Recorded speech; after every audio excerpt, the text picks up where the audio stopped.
கேதார்நாத் சென்று தரிசித்த பலன் தரும் தின்னக்கோணம் பசுபதீஸ்வரர். திருச்சி மாவட்டம் முசிறி அருகே தின்னக்கோணத்தில் அமைந்துள்ளது சுயம்பு பசுபதீஸ்வரர் கோவில். இத்தல இறைவியின் திருநாமம் கோவிந்தவல்லி.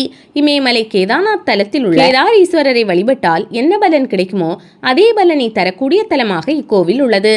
தல சிறப்பு: ஒரு சமயம் கைலாயத்தில் சிவபெருமான் பார்வதி தேவிக்கு வேதங்களின் பொருளை விளக்கிக் கொண்டிருந்தார்.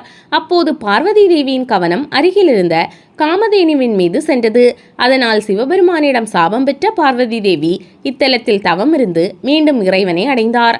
அந்த வகையில் 4 வேதங்களின் பெருமைகளையும் உணர்த்தும் வகையில் இக்கோவிலின் கருவறை தூண்கள் 4 வேதங்களை எடுத்துரைப்பதாக கூறப்படுகிறது. கோவில் அமைப்பு: கோவில் நுழைவாசலுடன் கிழக்கு நோக்கியவாறு அமைந்துள்ளது.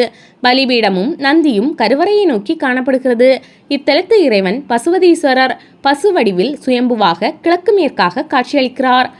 பசுவுக்கு நெற்றியில் திருநீற்றுப்பட்டை, நிறைய மாலைகள், ஆபரணங்கள், உடலை சுற்றி வஸ்திரங்கள் சாத்தி படுத்திருந்தால் எப்படி இருக்குமோ அதுபோல்தான் பசுபதீஸ்வரர் சுயம்புவாக பசு உருவில் காட்சி தருகிறார்.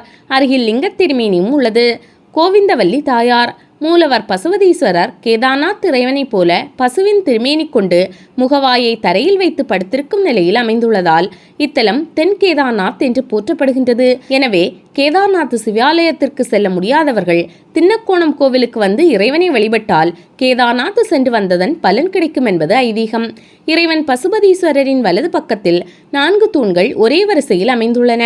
இப்படி மூலவரின் பக்கத்தில் தூண்கள் அமைந்திருப்பதை வேறு எந்த தலத்திலும் காண முடியாத தனி சிறப்பாகும். கருவறை சுவரை சுற்றி தட்சிணாமூர்த்தி, லிங்கோத்பவர், அர்த்தநாரீஸ்வரர் ஆகியோர் கோஷ்டமூர்த்திகளாக காட்சியளிக்கின்றனர்.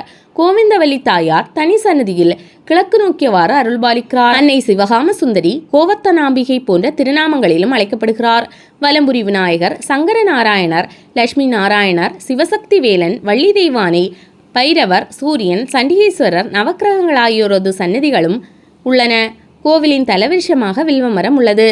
பிரார்த்தனை: பித்ருக்களால் ஏற்பட்ட சாபம், தோஷம், களத்திர தோஷம் போன்ற தோஷங்களை நீக்கும் பரிகார தலமாக தின்னக்கோணம் சுயம்பு பசுபதீஸ்வரர் திருக்கோவில் விளங்குகிறது. பசுவுக்கு ஏதாவது தீங்கிழைத்து அதனால் சாபம் பெற்றவர்கள் இக்கோவிலுக்கு பசுவும் கன்றும் தானமாக வழங்குகின்றனர். திருமண தடை நீங்க, குழந்தை பாக்கியம் கிடைக்க, மாணவர்கள் கல்வியில் சிறந்து விளங்க இங்கு வந்து வழிபட்டு செல்கின்றனர். கோவிலில் மாத சிவராத்திரி மற்றும் நவராத்திரி விழாக்கள் சிறப்பாக கொண்டாடப்படுகிறது. அமைவிடம்: திருச்சி மாவட்டம் முசிறியிலிருந்து 15 கிலோமீட்டர் தொலைவில் அமைந்துள்ளது தின்னக்கோணம் சுயம்பு பசுபதீஸ்வரர் கோவில்.